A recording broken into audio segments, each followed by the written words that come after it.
കളരിക്ക് പോവാട്ടോ. കളരിക്ക് പോകുമ്പോൾ ഈ സൗകപ്പം വണ്ടി ഓടിക്കുന്നുണ്ട്. ഞാനും സൗകപ്പനാണ് കളരിക്ക് പോകുന്നത്. കളരിക്ക് പോകുമ്പോൾ നമ്മളിതാ ഇങ്ങനെ ചുറ്റി പോവുകയാണെങ്കിൽ നമുക്ക് ഒരുപാട് മെയിൻ റോഡ് വഴി പോകാനുണ്ട്. ഇതൊരു ഷോർട്ട് കട്ട് ഉണ്ട്. അധോലോകം എന്നാണ് ഞാൻ പറയണത്. നിങ്ങൾ കണ്ടു നോക്കുക. ഇത് അധോലോകം പോലെ ഇല്ലേ, കാണുമേ ഭയാവുക. റെയിൽവേയുടെ അണ്ടർ ബ്രിഡ്ജിൻ്റെ ഉള്ളിലോട്ടാണ്. അപ്പോൾ ഞാനിതിനെ അധോലോകം എന്നാണ് പറയണേ. അതെ, മൊത്തം കാട് പിടിച്ചിരിക്കണു. ഇതിലെയാണ് പോണ്ടത്. ഇതേ റോഡ് വരെയില്ല, മണ്ണാണ്, ഇവിടെ ഒക്കെ കുഴിയാണ്.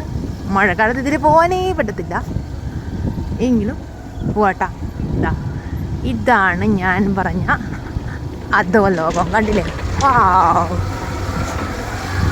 ഈ അധോലോകമാണ് ഞാൻ പറഞ്ഞത്. അപ്പോൾ നമ്മൾ നിയറസ്റ്റായിട്ട് കളരിയുടെ അടുത്തെത്തും. അല്ലേ, ഇവിടെ ഒരു കുളമൊക്കെ ഉണ്ട്. കണ്ടില്ലേ, ഇവിടെ പിള്ളേരൊക്കെ മീനെ പിടിക്കുന്നുണ്ടാവും. വലിയൊരു കുളമുണ്ട് അവിടെ, ഉണ്ടോ? വലിയൊരു കുളമൊക്കെ ഉണ്ട്. അപ്പോൾ ഇതാണ് നമ്മുടെ കളരിയിലേക്ക് പോകുന്ന വഴി. കളരിക്കുള്ളിൽ വീഡിയോ അലവല്ല, പക്ഷെങ്കിൽ പോകുന്ന വഴി വരേക്കും എടുക്കാം. ഇതാണ്.